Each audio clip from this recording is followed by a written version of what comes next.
हमारे देश में अक्टूबर 97 में 12 तारीख को ब्रिटेन की रानी एलिजाबेथ आई थी और आप सबने अखबारों में पढ़ा होगा कि ब्रिटेन की रानी जो एलिजाबेथ हमारे देश में आई उसके बारे में हिंदुस्तान के हर अखबार ने मुख्य पृष्ठ की खबर बनाई। भारत सरकार की तरफ से भी काफी प्रचार किया गया और लगभग एक सप्ताह तक हिंदुस्तान सरकार के दूरदर्शन और आकाशवाणी पर सिर्फ रानी एलिजाबेथ की खबर ही महत्वपूर्ण खबर मानी जाती थी। तो ब्रिटेन की रानी एलिजाबेथ भारत में आई, सच्चाई यह है कि उसको भारत सरकार ने बुलाया था, निमंत्रण दिया था। तो एक तरफ तो हमारे देश की सरकार आजादी के 50 साल का जश्न मना रही है और दूसरे तरफ रानी एलिजाबेथ को भारत आने का निमंत्रण भी दिया गया। रानी एलिजाबेथ अंग्रेजों की रानी है और वो हमको ये याद दिलाने के लिए आई थी कि 50 साल पहले हमने तुमको गुलाम बनाया था। दुर्भाग्य क्या हुआ, रानी एलिजाबेथ हिंदुस्तान आई तो इसमें विशेष बात क्या है, आप ये प्रश्न पूछ सकते हैं। तो रानी एलिजाबेथ का आना हमारे देश में एक विशेष दुर्घटना को बताता है। हमारे देश में बहुत सारे देशों के राष्ट्रपति आते हैं, प्रधानमंत्री आते हैं, बहुत सारे देशों के राजदूत आते हैं, लेकिन उनके आने जाने से कभी कोई दुर्घटना नहीं हुआ करती। ब्रिटेन की रानी हिंदुस्तान में आई तो उससे जो दुर्घटना हुई वो क्या हुई। हमारे देश के अखबारों में रानी के आने के 15 दिन पहले एक वक्तव्य छपा। तो हमारे देश के प्रधानमंत्री ने कहा कि ब्रिटेन की रानी एलिजाबेथ को भारत में आने की कोई जरूरत नहीं है। तो ब्रिटेन की रानी एलिजाबेथ को भारत में आने की जरूरत नहीं है, यह बात हिंदुस्तान के सभी अखबारों में छपी और ना सिर्फ हिंदुस्तान के अखबारों में छपी बल्कि दुनिया के कई देशों के अखबारों में यह बात छपी। जब यह बात लंदन के अखबारों में भी छपी तो लंदन के वहां के कई सांसद हैं, वहां की जो पार्लियामेंट है, वहां के बहुत सारे सांसदों ने एक स्टेटमेंट किया। स्टेटमेंट यह किया कि भारत के प्रधानमंत्री की यह हिम्मत कैसे हुई कि वो ब्रिटेन की रानी को भारत में आने के लिए मना करें, क्योंकि हमारे प्रधानमंत्री ने कह दिया था कि ब्रिटेन की रानी को भारत में आने की जरूरत नहीं है। तो ब्रिटेन के प्राइम मिनिस्टर, उनके कई मंत्री और उनके कई बड़े बड़े नेताओं ने इस बात पर हंगामा किया और यह हंगामा जो लंदन में हुआ वो बाद में हिंदुस्तान तक पहुंचा। और हमारे देश में क्या हुआ, लंदन से बहुत सारे फैक्स के मैसेजेस हिंदुस्तान के प्रधानमंत्री कार्यालय में पहुंचे और हिंदुस्तान की सरकार पर दबाव डालने के लिए ब्रिटेन की सरकार ने एक प्रेस वक्तव्य भी जारी कर दिया। वो प्रेस वक्तव्य भी हिंदुस्तान में छपा, दुनिया के तमाम देशों के अखबारों में छपा। तो 24 घंटे पहले हमारे प्रधानमंत्री कहते थे कि ब्रिटेन की रानी को भारत में आने की कोई जरूरत नहीं है। मात्र 24 घंटे के बाद हमारे प्रधानमंत्री ने एक दूसरा वक्तव्य दिया कि ब्रिटेन की महारानी को हिंदुस्तान में आने के लिए भारत सरकार स्वागत करेगी। और उसके साथ साथ एक बात और उन्होंने कही कि ब्रिटेन की महारानी को भारत में आने के लिए कोई वीजा लेने की जरूरत नहीं है, माने बिना वीजा के ब्रिटेन की महारानी भारत में आ सकती है। तो हमारे देश के प्रधानमंत्री की गुलामी की हालत का आप अंदाजा लगाइए कि 24 घंटे पहले एक बात कह रहे हैं और 24 घंटे के अंदर आपको वक्तव्य बदलना पड़ा और उनके स्वागत की तैयारी भी करनी पड़ी। ब्रिटेन की महारानी आई, 12 अक्टूबर को दिल्ली में उतरी तो पुलिस के किसी भी बड़े अधिकारी ने ब्रिटेन की महारानी का वीजा पूछने की हिम्मत नहीं की। कानून जानते हैं क्या है?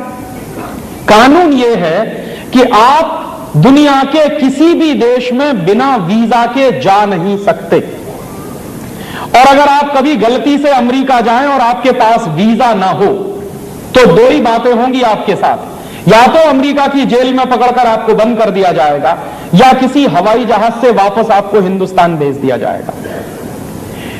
ठीक इसी तरह से दुनिया के किसी भी देश का प्रधानमंत्री और राष्ट्रपति हमारे देश में आता है तो उसको वीजा लेना पड़ता है। हमारे देश के राष्ट्रपति और प्रधानमंत्री जब दूसरे देशों में जाते हैं तो उनको भी वीजा लेना ही पड़ता है, लेकिन ब्रिटेन की रानी को भारत में आने के लिए वीजा लेने की जरूरत नहीं है। यह बात जब सरकार ने कही तो हमारे जैसे लोगों के मन में प्रश्न पैदा हुआ कि ऐसी कौन सी विशेषता है ब्रिटेन की रानी में जिसके लिए उसको भारत में आने के लिए वीजा की जरूरत नहीं है। उसी के साथ साथ एक दूसरी दुर्घटना और हुई कि जब ब्रिटेन की रानी दिल्ली आई तो उसको 21 तोपों की सलामी दी गई। यह सलामी हमारे सिर्फ राष्ट्रपति ले सकते हैं और कोई नहीं ले सकता। भारत में सिर्फ राष्ट्रपति को अधिकार है 21 तोपों की सलामी लेने का, बाकी बाहर के किसी भी व्यक्ति को 21 तोपों की सलामी नहीं दी जा सकती। राष्ट्रपति हमारे यहां सर्वोच्च माना जाता है, जो भी संविधान की व्यवस्था है। तो ब्रिटेन की महारानी को 21 तोपों की सलामी भी दी गई और हमारी सरकार रानी के प्रोटेक्शन में इस तरह से लगी हुई थी जैसे जॉर्ज पंचम के प्रोटेक्शन में 1911 में कभी यह हुआ होगा। मेरे एक वकील दोस्त हैं, सुप्रीम कोर्ट में प्रैक्टिस करते हैं। मैंने उनसे पूछा कि भारत में ब्रिटेन की महारानी आए और उसको बिना वीजा के भारत में घुसने की परमिशन मिले, इस बात की कोई लीगल वैलिडिटी है क्या? तो उस वकील ने मुझे कहा कि हां राजीव भाई, इस बात की पूरी लीगल वैलिडिटी है कि ब्रिटेन की रानी को भारत में आने के लिए वीजा लेने की जरूरत नहीं है।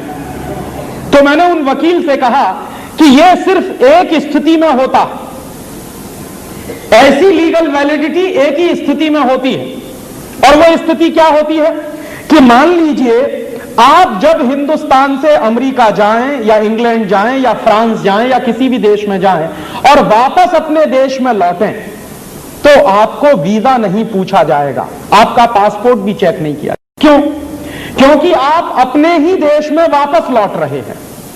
तो आप जिस देश के नागरिक हैं उसी देश में जब आप वापस लौटते हैं तो आपको ना तो वीजा पूछा जाता है ना पासपोर्ट पूछा जाता है।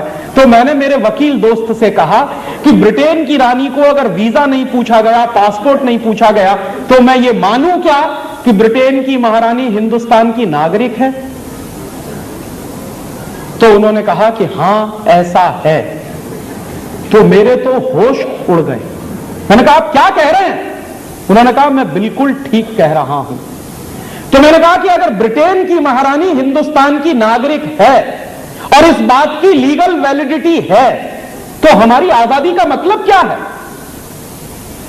एक तरफ हम कहते हैं आजादी के 50 साल, एक तरफ हम कहते हैं भारत की स्वर्ण जयंती आजादी की, और दूसरी तरफ ब्रिटेन की महारानी हिंदुस्तान की अगर नागरिक है तो इस आजादी का मतलब क्या है?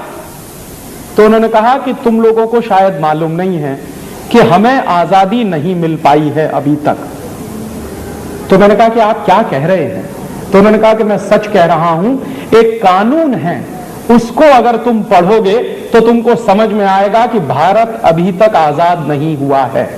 तो मैंने कहा वो कौन सा कानून है?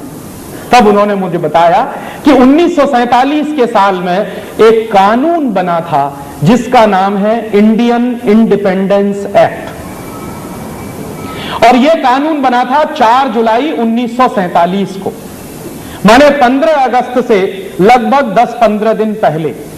तो यह कानून बना था हमारे देश में आजादी के पहले, और इस कानून का नाम है इंडियन इंडिपेंडेंस एक्ट। उस कानून के आधार पर ब्रिटेन की महारानी अगर हिंदुस्तान में आएगी तो उसको वीजा लेने की जरूरत नहीं है।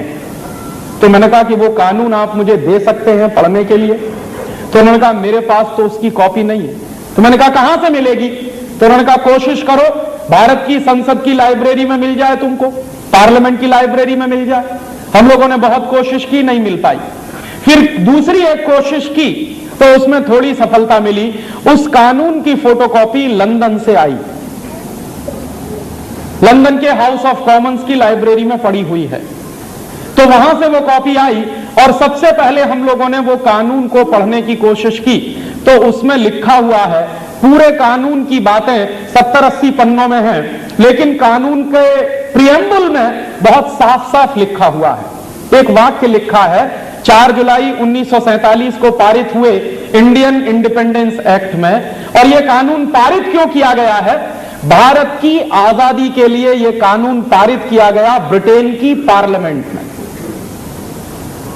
माने हमको आजादी मिल रही है तो हमारी आजादी का कानून विदेशी संसद में पारित हुआ है। और अगर हमारी आजादी का कानून एक विदेशी संसद ने पारित किया है तो वो विदेशी संसद अगर उस कानून को वापस ले ले तो हमारी आजादी का क्या होगा?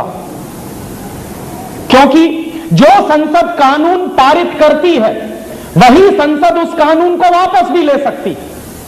तो मान लीजिए 4 जुलाई 1947 को वो कानून पारित हुआ है लंदन में, तो कल को वो लंदन की पार्लियामेंट से वापस हो जाए तो हमारी आजादी के सामने पूरा प्रश्न चिन्ह लग जाएगा। दुर्भाग्य हमारा आपका जानते हैं क्या है कि हम आजाद भी हुए हैं तो ये कानून अंग्रेजों ने तय किया है, हमने तय नहीं किया है। हमारी आजादी के बारे में हमने तय नहीं किया। वो कानून क्या है?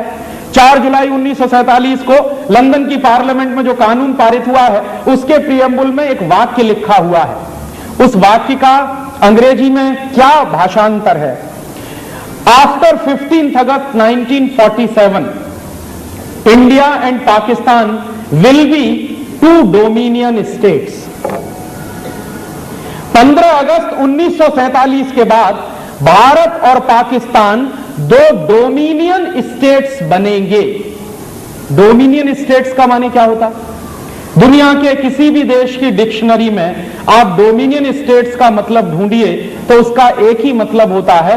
डोमिनियन स्टेट्स का माने एक बड़े राज्य के अधीन कोई छोटा राज्य। तो हम 15 अगस्त 1947 के बाद भारत और पाकिस्तान डोमिनियन स्टेट्स बने हैं, ना कि इंडिपेंडेंट नेशन। और चूंकि हम डोमिनियन स्टेट्स बने हैं तो हैं किसके हम डोमिनियन स्टेट्स? यूनाइटेड किंगडम के या कॉमनवेल्थ के। तो 15 अगस्त 1947 के बाद हमारी हैसियत क्या बनी है? हमारी हैसियत बनी है कि हम यूनाइटेड किंगडम और यूनाइटेड किंगडम के बनाए गए कॉमनवेल्थ के डोमिनियन स्टेट्स हैं, ना कि हम इंडिपेंडेंट नेशन। और अगर हम इंडिपेंडेंट नेशन नहीं है तो बात समझ में आती है कि आज भी ब्रिटेन की महारानी हमारी महारानी है, क्योंकि हम डोमिनियन स्टेट्स हैं। और यह बात अगर 4 जुलाई 1947 के कानून से है तो मेरे मन में सबसे बड़ा प्रश्न आजकल जो उठ रहा है वो ये कि 50 साल से इस देश की राजनीतिक पार्टियां क्या कर रही हैं। यह बात तो हिंदुस्तान की संसद में आनी चाहिए थी। शायद पिछले साल आपने देखा होगा 14 अगस्त की रात को 12 बजे भारत की संसद में एक संयुक्त अधिवेशन हुआ। तो जो बात मैं आपसे कह रहा हूं वो बात भारत की संसद में आनी चाहिए कि हम 50 साल पहले अंग्रेजों द्वारा बनाए गए एक कानून के आधार पर डोमिनियन स्टेट्स बने हैं, ना कि हम इंडिपेंडेंट नेशन। तो हम इंडिपेंडेंट नेशन कब बनेंगे? कितने साल और लगेंगे उसमें? और अगर हम इंडिपेंडेंट नेशन नहीं है तो फिर आजादी की ये स्वर्ण जयंती क्यों मना रहे हैं? किसके गले पे तमाचा मार रहे हैं? और वो बात जब समझ में आई तो बिल्कुल स्पष्ट हो गया कि रानी अगर आएगी हिंदुस्तान में तो बिना वीजा बिना पासपोर्ट के ही आएगी, क्योंकि आप उनके डोमिनियन स्टेट्स हैं।